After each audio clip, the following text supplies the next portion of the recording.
If this film comes out unscathed, then this better be the best film of 2020, although then again, there really isn't much competition left. So by now, I think everyone is fully aware of the pandemic and how it has affected the film industry, with so many movies being delayed left, right and centre, and it seemed as if none of them were safe. And thus far, the only major release of 2020, at least to my knowledge, that has yet to be delayed because of this pandemic is Halloween Kills, which is still being scheduled on October 16th. But obviously because of the unpredictable circumstances, this could change at any point. And while the likes of David Gordon Green, Jamie Lee Curtis, and even Jason Blum to a certain extent have been very vocal surrounding how the film is currently progressing, there doesn't seem to be a push on marketing as of right now. Because obviously they don't want to release the official trailer only for the release date to change within a matter of weeks. And as far as the current status goes for Halloween Kills is that they are still pushing for that October release date and that they are currently working on the trailer. And while they do seem pretty confident in that they will end up reaching that release date,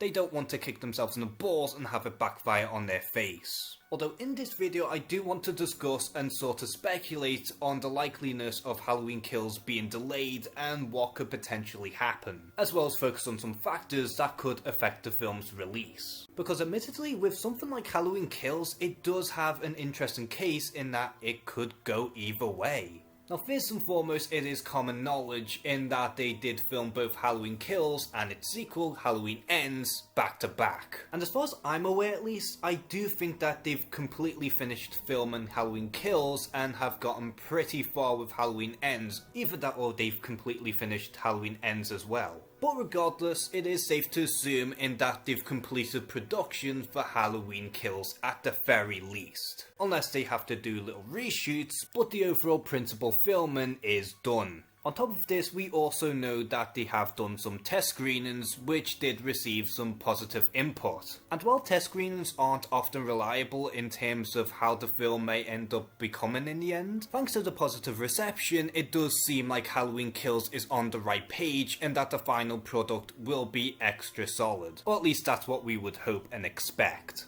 And like I mentioned earlier, Halloween Kills has completed its entire production, meaning that it is pretty close into the post-production side of things. And because post-production and especially editing is a much safer process in filmmaking during the whole coronavirus, the overall production of Halloween Kills had barely lost its momentum. And the only thing that is seemingly affected thus far is how Blumhouse Productions might have to change its marketing strategy. Now thus far it does seem like Halloween Kills has everything going for it, and truth be told, it does seem like it's going on the right path. However, we also need to take into consideration the possible second wave that could affect theatres once again. Because for all we know, maybe it is a little too soon to reopen theatres and cinemas, and if that second wave happens, then no doubt Halloween Kills is going to be affected big time.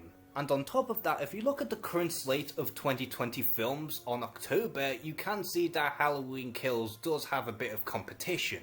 Easily the biggest obstacle of them all being Wonder Woman 1984, a sequel of a beloved franchise from the DC universe that is going to be out 2 weeks before Halloween Kills. And out of the remaining 2020 films we have left, it does seem like Wonder Woman 84 could very well be one of, if not the biggest movies of this year. And depending on how much legs this movie has, it could be impossible for Halloween Kills to even compete or even so much as gain much of a profit if it's going to be overshadowed by Wonder Woman 84. An unfair comparison, I know, but that is a huge factor to take into account. However, a more somewhat equal competitor for Halloween Kills would be Snake Eyes, which is due to come out a week after Halloween Kills. But because of the scarce popularity of G.I. Joe, that one sort of remains an enigma and could go either way. But the worst case scenario I can see for Halloween Kills is if both Wonder Woman 1984 and Snake Eyes dominate the box office and overpower Halloween Kills as a result. But at this point in time, it is too early to speculate on the current projections for each film coming out on October. There hasn't been much of a push in terms of marketing through any of those 3 movies, and on top of that, we really don't know whether we're going to have a second peak or whether people are even going to tune in cinemas by the time we reach to October. And with all this in mind, what do I personally think will happen to Halloween Kills? Like I said, this could go either way, and there is a good argument for either case, but I'm leaning more towards the fact that I think they will stick to the initial release date of 2020. Because the film itself is near enough at its completion at this point. The last few Halloween films have been event films in which rely on them being released on October around the same time as Halloween Day. And while I did mention its many competitors such as Wonder Woman 84 and Snake Eyes, knowing that Halloween Kills is a low budget movie, I don't think it will be crumbled by its competitors. And as long as they can make the same profit as the last film, if not maybe a little more, I can see the Halloween franchise thriving evermore. And sure, one will point at the Venom sequel, Let There Be Carnage, being delayed till 2021, but with that, it is a completely different niche compared to Halloween Kills. Whereas this is a high-budget Hollywood movie that does rely heavily on special effects, not to mention the fact that it is connected to the Sony Spider-Verse. And because Morbius is meant to be the second film within that universe, Venom 2 had to be pushed back regardless. Like I said, this can go either way, and it does vary depending on whether we're going to have a second wave during this pandemic.